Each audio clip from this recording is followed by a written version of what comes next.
مذاکرات میں طاقت کے تمام مراکز کو شامل کریں، یہ اکیلے سیاستدانوں کے بس کی بات نہیں۔ وزیر دفاع خواجہ آصف کی تجویز، کہا بات چیت کا ہرگز مخالف نہیں، لیکن کوئی بتائے کہ 15 دن میں ایسا کیا ہو گیا کہ پی ٹی آئی مذاکرات پر راضی ہو گئی؟ کسی نے تعویذ کیا یا پھونک ماری کہ کمیٹی بھی بن گئی؟ پھیرے لگنا بھی شروع ہو گئے۔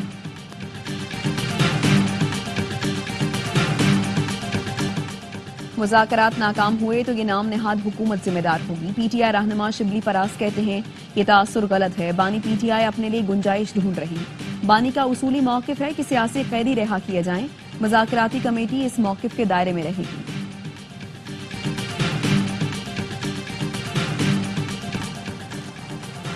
نواز، بانی اور زرداری ساتھ بیٹھ جائیں، وزیراعظم کے مشیر رانا ثناء اللہ کی تجویز، کہا یہ تینوں ساتھ بیٹھ جائیں تو 70 سال کا بحران 70 دنوں میں ختم ہو جائے گا۔ ہم پورے خلوص نیت سے مذاکرات کامیاب کرنا چاہتے ہیں، ضروری ہے غلطیوں کو تسلیم کیا جائے۔ محترمہ بے نظیر بھٹو اور نواز شریف نے بھی غلطیوں کو تسلیم کیا۔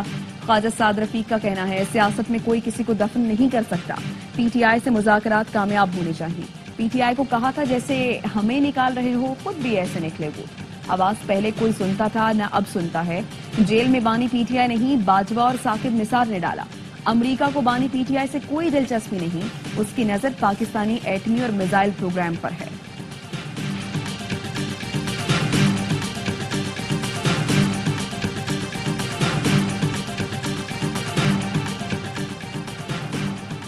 نون لیگ کے پاس اتنی اکثریت نہیں کہ یک طرفہ فیصلے کرے، کامیابی سے حکومت کرنی ہے تو اتفاق رائے سے فیصلے کرنا ہوگے۔ پیپلز پارٹی سمیت دوسری جماعتوں کی بھی رائے لی جائے۔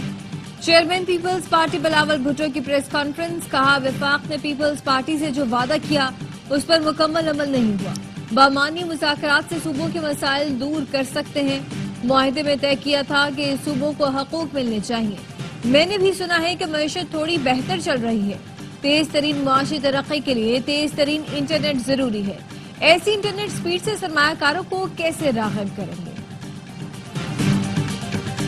کراچی میں دھرنوں نے زندگیاں داؤ پر لگا دی، ایمبولینس پھنس گئی، مریضوں کو اسپتال لے کر جانا دشوار، ایک سے دوسری پھر تیسری سڑک لیکن کہیں جانے کا راستہ نہیں۔ کرم کے مسئلے پر ملک کے سب سے بڑے تجارتی مرکز کی مختلف سڑکیں 3 روز سے بند، 12 مقامات پر دھرنوں سے بدترین ٹریفک جام، منٹوں کا سفر گھنٹوں میں تبدیل ہو گیا۔ شارع فیصل، ناتھا خان، گلستان جوہر، گلشن اقبال، نمائش چورنگی، رسویہ انچولی، 5 اسٹار چورنگی پر دھرنوں سے شہریوں کا جینا محال، پروازیں چھوٹ گئیں، ریلوے اسٹیشن جانا دشوار ہو گیا، روزگار پر جانے والے پریشان، گھر سے دفتر اور پھر دفتر سے واپس جانا کڑا امتحان بن گیا، ٹرانسپورٹرز بھی دہائیاں دینے لگے۔ شارع فیصل، نمائش اور دیگر شاہراہوں کو بند کرنا مناسب نہیں، احتجاج کے حق میں ہوں لیکن لوگوں کو تکلیف نہ پہنچائی جائے۔ میئر کراچی مرتضی وہاب کہتے ہیں کہ بدقسمتی ہے، ملک میں کچھ بھی ہو کراچی میں احتجاج شروع ہو جاتا ہے۔ احتجاج کرنا ہے تو مزار عقائد کے برابر میں گراؤنڈ ہے، وہاں بیٹھ جائیں۔ کرم میں قیام امن کے لیے کوہاٹ میں گرینڈ جرگہ، فریقین میں اسلحہ جمع کرانے پر تحفظات کے باعث معاہدے پر دستخط نہیں ہو سکے۔ ذرائع کے مطابق ایک فریق کو بھاری اسلحہ قومی مشران کے پاس جمع کرانے پر تحفظات ہیں، ایک فریق کا کہنا ہے ایپکس کمیٹی کے فیصلوں پر عمل کیا جائے۔ جرگہ اراکین کا کہنا ہے بہت سے نکات پر فریقین متفق ہیں، راستوں کی بندش کے خلاف پارا چنار میں 5 مقامات پر دھرنا، مظاہرین کا کہنا ہے جب تک سڑکیں نہیں کھولی جاتی دھرنا جاری رہے گا۔ مشیر صحت خیبر پختونخوا احتشام علی کہتے ہیں کرم میں ادویات دی جا رہی ہیں، پارا چنار ڈی ایچ کیو میں اب تک تاریخ کی سب سے زیادہ او پی ڈی ریکارڈ کی گئی، جب تک راستے نہیں کھل جاتے ادویات کی سپلائی جاری رہے گی۔ کالعدم ٹی ٹی پی سے مذاکرات کا فیصلہ پی ٹی آئی کا نہیں تھا۔ عمر ایوب نے دعویٰ کیا کہ نیشنل سیکیورٹی کمیٹی میں قمر باجوہ نے کہا تھا کہ ہر مسئلے کا حل مذاکرات ہے۔ اسد کیسر نے کہا کہ پڑوسی ملک سے حالات کشیدہ ہوں گے تو دہشت گردی بڑھے گی، کسی کو اجازت نہیں دیتے کہ وہ ہمارے ملک میں مداخلت کرے، امن کے لیے ایک دوسرے کا ساتھ دینا چاہیے۔ سیکیورٹی فورسز نے کرم اور شمالی وزیرستان سے پاکستان میں دراندازی کی کوشش ناکام بنا دی۔ 27 اور 28 دسمبر کی رات فتنہ الخارج کے 20 سے 25 خارجیوں نے افغان طالبان کی بارڈر پوسٹوں کا استعمال کیا۔ افغان طالبان نے پاکستانی پوسٹوں کو بلا اشتعال بھاری ہتھیاروں سے فائرنگ کی۔ پاکستان کی سیکیورٹی فورسز نے منہ توڑ جواب دیا۔ مؤثر جوابی کارروائی میں 15 سے زائد خارجیوں، افغان طالبان کے ہلاک اور متعدد کے زخمی ہونے کی اطلاعات ہیں۔ ذرائع کے مطابق افغان طالبان 6 پوسٹیں چھوڑ کر بھاگ گئے۔ پاکستان کی سیکیورٹی فورسز کا جانی نقصان نہیں ہوا۔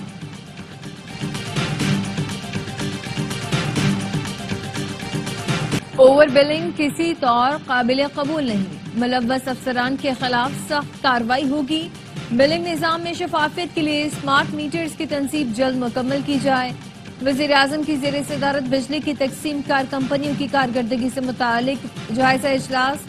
شہباز شریف کا ڈسکوز کے سی ای اوز کی تعیناتی میں سست روی پر اظہار تشویش۔ وزیر توانائی اویس لغاری کہتے ہیں کہ چاہتے ہیں 4 سال میں توانائی کا شعبہ بحران سے نکل آئے۔ بانی پی ٹی آئی نے آئی پی پیز کو فورنزک آڈٹ سے بچایا۔ مزید 16 آئی پی پیز کے معاہدے ختم کرنے کا اعلان بھی کیا جائے۔ کل مدارس رجسٹریشن بل کی منظوری ہو جانی تھی، فائنل منظوری صدر نے دینی ہے۔ صدر آصف زرداری گڑی خدا بخش میں موجود تھے۔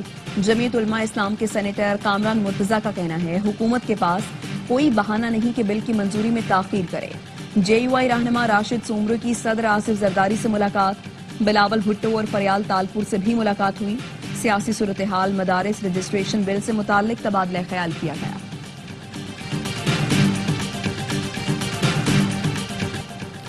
خانیوال میں کپڑے کی دکان کے ٹرائی روم میں خواتین کی ویڈیو بنانے والا گرفتار کر لیا گیا۔ پولیس نے معین رضا کے موبائل فون سے 100 سے زیادہ خواتین کی ویڈیو برآمد کر لی۔ پولیس کا کہنا ہے کہ دکاندار نے ٹرائی روم میں سوراخ کر رکھا تھا۔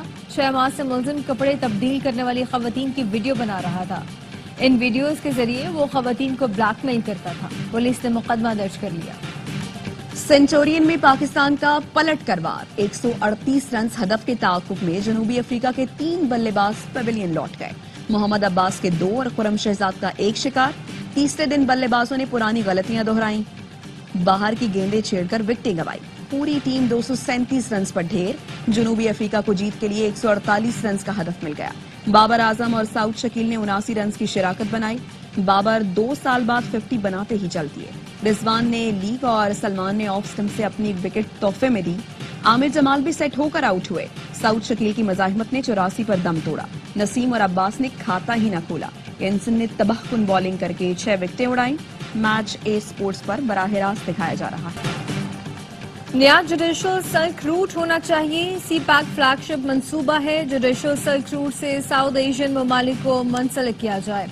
سپریم کورٹ کے سینئر جج جسٹس منصور علی شاہ کا سیمینار سے خطاب، کہا پاکستان اور چین میں کئی چیزوں میں مماثلت ہے، جنوب ایشیائی ممالک اور چینی عدلیہ کو آپس میں بات کرنے کی ضرورت ہے، ہمارے ہاں جرگہ اور صلح کی روایات موجود ہیں۔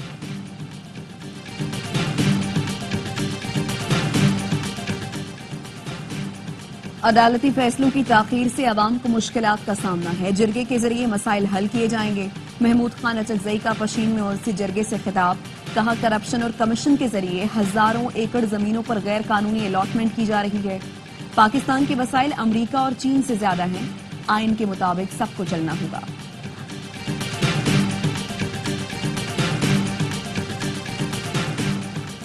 صدر آصف علی زرداری نے سکھر میں ڈاکٹر ضیاء الدین اسپتال یونیورسٹی کیمپس کا افتتاح کر دیا۔ تقریب سے خطاب میں کہا سکھر میں عالمی معیار کا اسپتال بنایا گیا، سکھر کی خدمت بھی ایسے کریں گے جیسے دوسرے شہروں میں کی، اسی طرز کا اسپتال حیدرآباد میں بھی بنائیں گے۔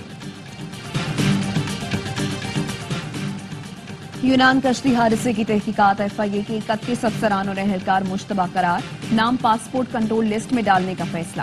گجرانوالہ میں جعلی پاسپورٹ اور ویزے بنانے والی پرنٹنگ پریس پکڑی گئی، 31 غیر ملکی پاسپورٹس اور دیگر سامان برآمد۔ ضیاء الرحمان اور اعجاز احمد گرفتار۔ ایف آئی اے کا کہنا ہے ملزمان انسانی اسمگلنگ کے بین الاقوامی نیٹ ورکس کا حصہ ہیں۔ جڑانوالہ روڈ سے انسانی اسمگلنگ میں ملوث ایجنٹ عبد الرحمان کو گرفتار کر لیا گیا۔ بنو ٹاؤن شپ حیات روڈ پر دہشت گردوں کا پولیس موبائل پر حملہ، جوابی کارروائی میں دونوں حملہ آور مارے گئے، ایک پولیس اہلکار زخمی ہو گیا۔ پولیس کا کہنا ہے کہ حملہ آور بھائی تھے۔ شناخت اجمیر اور بھٹو کے نام سے ہوئی۔ وفاقی وزیر داخلہ محسن نقوی کا حملہ ناکام بنانے پر پولیس کو خراج تحسین، کہا کہ خیبر پختونخوا پولیس نے ہمیشہ بہادری سے دہشت گردوں کے مذموم عزائم ناکام بنائے۔ روسی صدر نے آذربائیجان کے طیارے کو حادثے پر معافی مانگ لی. پیوٹن کا آذربائیجان کے ہم منصب کو فون. کہا طیارے کو روسی فضائی حدود میں یوکرینی ڈرون حملے کے دوران حادثہ پیش آیا. ڈرون حملہ پسپا کرنے کے دوران طیارے کو نقصان پہنچا. چیچن دارالحکومت کے ساتھ دیگر شہروں میں بھی یوکرینی ڈرون حملہ آور تھے. واقعے کی مزید تحقیقات کی جا رہی ہیں. ذمہ دار افراد کو سزائیں دیں گے. 2 دن پہلے آذربائیجان کا طیارہ قازقستان میں گر کر تباہ ہو گیا تھا جس میں 38 افراد ہلاک ہو گئے تھے. فلسطینیوں سے اظہار یکجہتی کے لیے جماعت اسلامی کا کل اسلام آباد میں غزہ مارچ کا اعلان. حافظ نعیم الرحمان کہتے ہیں کہ انتظامیہ کسی بیرونی اشارے پر مارچ روکنے کی کوشش نہ کرے. مارچ روکنے کی کوشش کی گئی تو نتائج کی ذمہ داری حکومت پر ہوگی. فلسطینی پاکستان کی طرف دیکھ رہے ہیں. قائد اعظم نے اسرائیل کو مغرب کی ناجائز اولاد قرار دیا تھا. سہانی حرم شریف کو بھی گریٹر اسرائیل میں شامل کرنا چاہتے ہیں. اسلامی ملکوں کو آگے آنا چاہیے. اسرائیل نے غزہ میں مظالم کی انتہا کر دی. کمال ادوان اسپتال کو آگ لگا دی. بمباری سے 50 فلسطینی شہید، درجنوں زخمی. شہید ہونے والوں میں طبی عملے کے 5 ارکان شامل. اسپتال کے ڈائریکٹر سمیت متعدد ارکان کو حراست میں لے لیا. وسطی غزہ میں اسرائیلی بمباری میں 7 فلسطینی شہید ہوئے. اسرائیلی حملوں کے باعث بے گھر فلسطینیوں کے لیے امداد تاحال بحال نہ ہو سکی. بھارتی وزیر خارجہ جے شنکر کا دورہ امریکہ. سکھ کمیونٹی کے بڑے احتجاجی مظاہرے. جے شنکر اور انٹونی بلنکن کی ملاقات کے بعد امریکی محکمہ خارجہ کی عمارت کے سامنے سکھ کمیونٹی کا مظاہرہ. مودی قاتل کے نعرے لگائے. اسکردو سمیت بالائی علاقوں میں وقفے سے برف باری. موسم شدید سرد ہو گیا. میدانی علاقوں میں درجہ حرارت -10 اور بالائی علاقوں میں -15 ڈگری ریکارڈ. آزاد کشمیر کے علاقے راولا کوٹ اور گرد و نواح میں موسم سرما کی پہلی بارش اور برف باری سے سردی کی شدت میں اضافہ. درجہ حرارت -3 تک گر گیا.